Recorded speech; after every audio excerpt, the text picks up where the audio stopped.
The Monster Hunter World randomizer showed itself to be a very interesting mod, changing between very easy due to extremely overpowered weapons that were randomized in, and extremely hard fights where monsters have damage auras that also apply status effects on you. All of that stuff we've discovered so far in the last video. So if you haven't seen it, the video will be in the info card, go check it out, then come back and watch this video. Now, what awaits us today is the second half of the base game. So the high ranking quests where monsters get much stronger, get new moves, are faster, and also there are new monsters that are just way stronger than the monsters we've met so far. But before starting with the video, I want to ask something of you.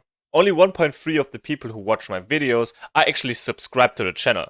So almost 99% of you aren't actually subscribed. Of course you don't have to, but it really helps me out. So if you do that, that would be really nice. Also, while you're down there, leave a like and leave a comment. All of that stuff helps me get my video out there and reach more people. So anyways, without further ado, let's get into the video. After defeating the Zora Magdaros, our next task is it to find some clues and hints to a specific monster. The first thing that happens is that we meet a Poke that is way stronger than the ones we met before. The fight itself wasn't an issue, it just dealt a lot more damage than it did before. With one attack actually halved my life bar when I was buffed due to eating. At this point, of course, better armor comes into play, but I thought it would be fine and we could just move on and do some optional quests to get the hints that we need to progress the story. Anyways, I was very wrong. The first optional quest I tried was to hunt a Great Gyros in an arena. Great Gyros is a very easy monster, and even when it deals more damage, it shouldn't be a big threat. Anyways, the monster wasn't alone in the arena, which is not typical for this game. Basically only the monsters you have an assignment for should appear in the arena. In the randomizer it seems that there are always 3 monsters in the arena. Anyways, there was a Balroth and another Poke. And by themselves, all of these monsters are pretty easy to kill, but 3-on-1 is very hard. I managed to land some good hits, but in the end I just fainted 3 times and it was over. Okay, I thought, I need better armor, I need better equipment. So what do? We go for an expedition. There I could hunt 1 monster at a time and be chill about it. Anyways, that didn't work very well either, because the first monster we met was this pristine gentleman right here. Everyone who played Monster Hunter World knows how frustrating he is. And boy oh boy, it's even worse when your armor isn't made for that level. For those who don't know the Basal Goose, it's basically a living bomber. He throws bombs that go up and he can basically throw them with every attack. He can throw them while just moving. And now comes the best part.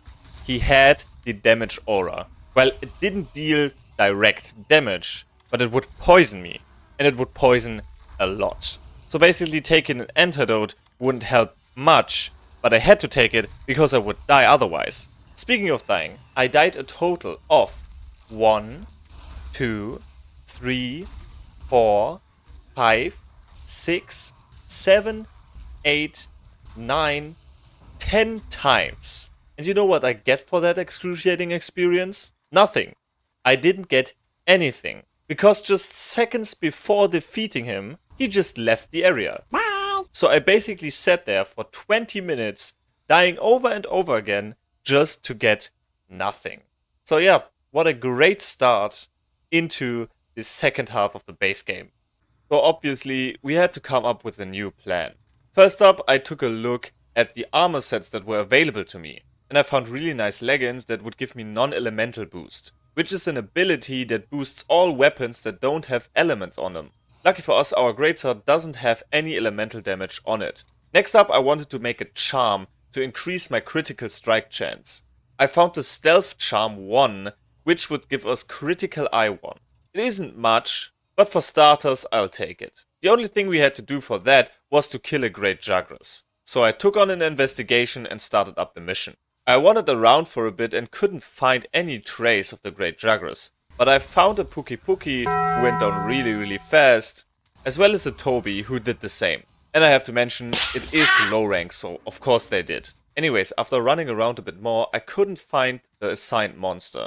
So I restarted the mission, finally found him, and slayed him really quickly. I want to show you the whole fight because it's literally just seconds.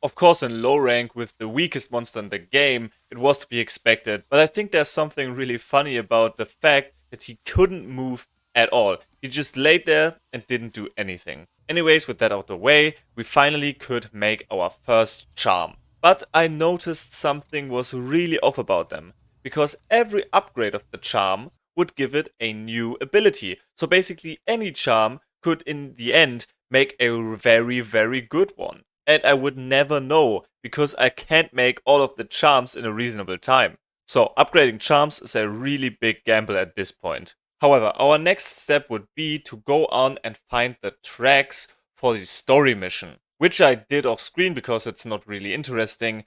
And after doing so, we would get a new quest, which should turn out to be the hardest one yet by far. Because upon selecting the quest, we already saw that we had to fight a Teostra, which is one of the Elder Dragons and one of the high tier monsters in this game.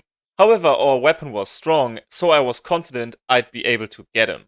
But the Teostra on its own wasn't really the problem. I entered the mission and the first thing I saw was this. Yes, great. Another Basal Goose. The combination of the both of them was just terrifying. I'd get poisoned because of the aura of the Basal Goose.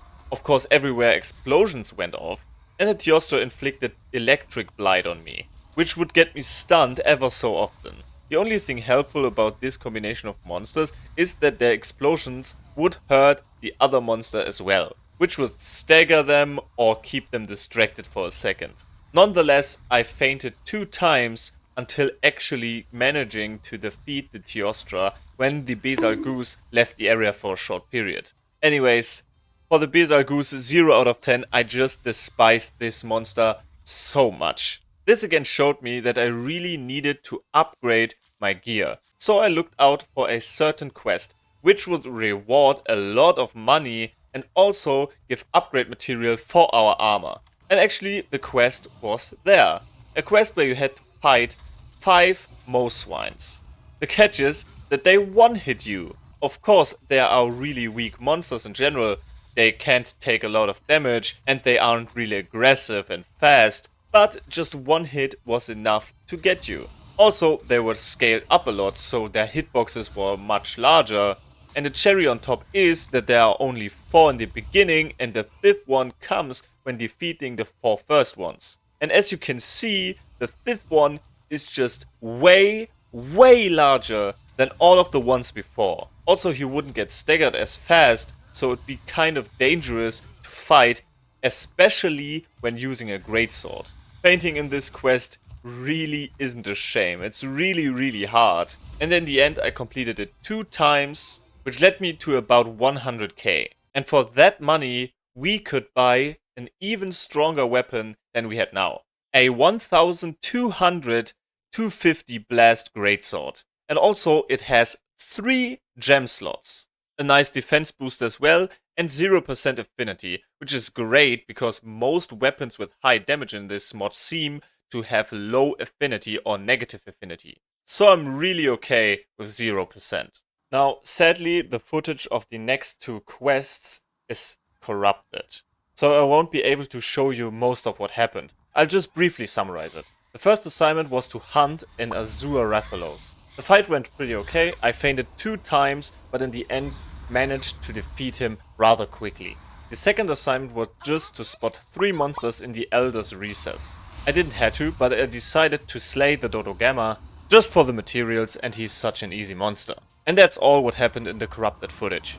After that incident, the next quest was to hunt a pink Rathian, which wasn't a problem at all. He didn't have any of the damage aura stuff, he didn't have any significant elemental damages, and for some reason I absolutely demolished this monster with everything I had. The fight still took some time, but in comparison to the Nergigante that should have been here, it was really fast. The fight ended like it went, with a huge kaboom, and I just felt very confident in this fight. I didn't get hit often, and always landed perfectly timed hits.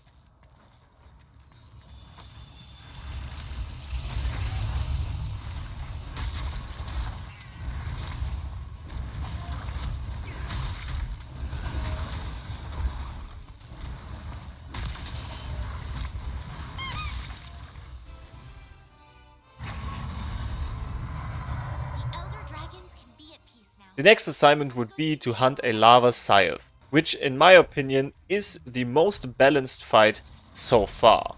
Until now, every fight has been an absolute slaughter, either for the monsters or for me.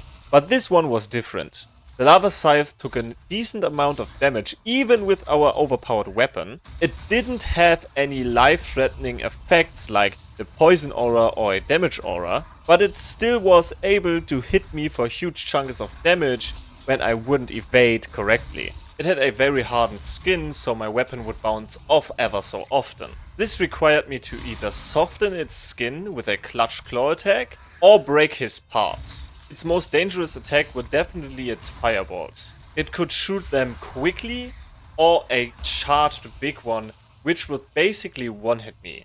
Most of its other attacks weren't really a concern for me, as they didn't deal much damage or just were very slow. The best tactic, so I felt, was to pick up crystal ammo for your slingshot and use it while in the attack with the greatsword. This would stagger the monster and basically guarantee a hit with the strongest attack of the greatsword. It went down without me fainting once, and as I said, I was very satisfied with this fight. It just felt really balanced in comparison to most of this mod, which I don't say is bad. It's a lot of fun to have these chaotic fights where you either stomp the monster insanely hard or you just struggle like you've never struggled before.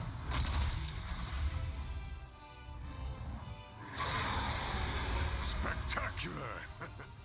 I won't soon see another hunt like that. After about 1 hour of gathering more tracks, the last 2 quests before the end boss of the main game of Monster Hunter World wanted to be tackled. The first assignment, when not randomized, is the Koshala Daora. The lead up to the fight is really spectacular. You have this cutscene with wind and shards blowing all around you and hitting you. But here, the model was once again replaced with the monster you would face in all actuality that was randomized in.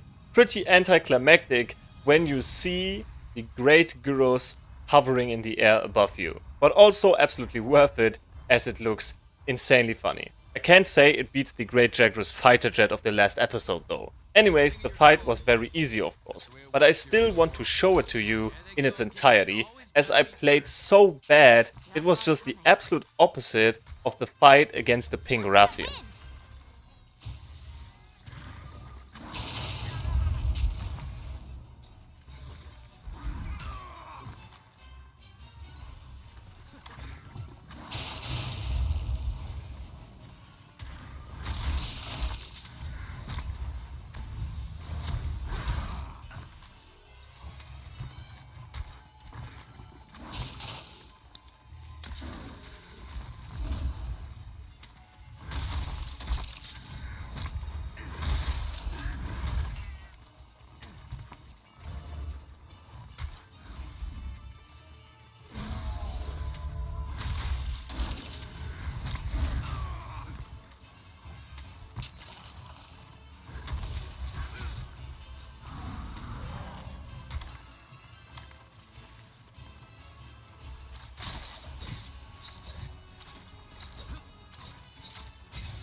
I'm not inclined to disagree right now. If you get injured, fall back and wait for the next chance. Stupidity is not something I tolerate. Like there's anything that you do tolerate. We got it, loud and clear.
As you can see, a pretty messy fight. You can go on and make fun in the comments of me now. The good thing is that the next fight wouldn't be as bad. Here we have another animation where the model is replaced by the monster we will face. And it was a Toby. In comparison to the Valhazak, pretty underwhelming as well. But he wasn't as easy as the Great Gyros. Mainly because, of course, the Toby is very fast. And also its damage was really great. Many of its attacks would straight up almost one-shot me, and basically all of them put me at least at half life. Combined with the fact that he could stun me really quickly due to its ability to apply the electric status effect, and its ability to also apply the fire status effect made him pretty dangerous. Basically, if I would have been stunned once, it would be over instantaneously, as the fire effect would just burn me down while I'm stunned. Luckily, that didn't happen, and the fight went smoother than the one before.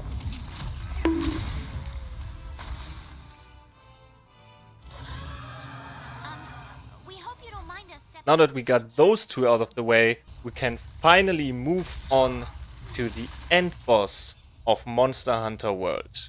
And this mission started fantastically. The introduction animation of the Xeno is just insanely cool. But I was afraid at first that it wasn't randomized, as the normal model of the Xeno was shown in the cutscene. But in the next shot, it wasn't. It was this light blue shining orb that was obviously a way smaller monster that was kind of stretched and bended to the likes of Xeno'jiiva's proportions. Turns out it was a Kareen, which we encountered before in the first episode.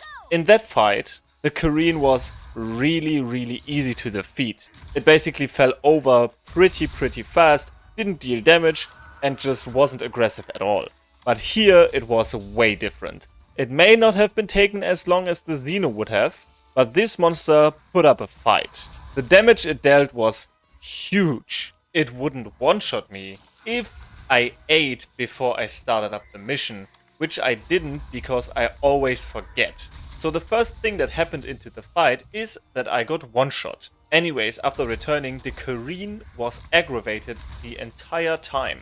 It constantly jumped around the battlefield and didn't leave me many openings. I could only attack when it would perform a move itself, and even then I couldn't really pull any great combos. The windows were just too narrow. Even worse was the fact that there wasn't any slinger ammo laying around this arena, which especially for me, if you watch closely, is a big problem, as this is the main resource I use while fighting, because it makes the greatsword combo so much faster. But in the end, I only fainted one time and defeated the last boss of the base game of Monster Hunter World.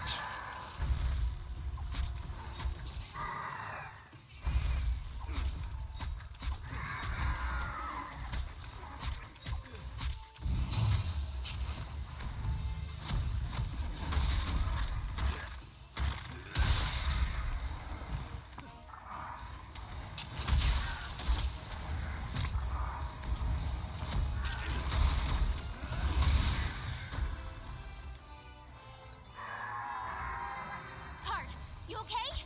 Hey, Pard! What a wild ride. What a great journey. It was so much fun to play around with this randomizer. It was really, really great. And I'm glad that Monster Hunter World has such a great DLC, which is also randomized with this program I'm using. So definitely subscribe to the channel if you want to see Iceborne randomized. Also don't forget to leave a like, because it really helps me out and also shows me that you want to see the next video. Anyways, see you next time and have a great day.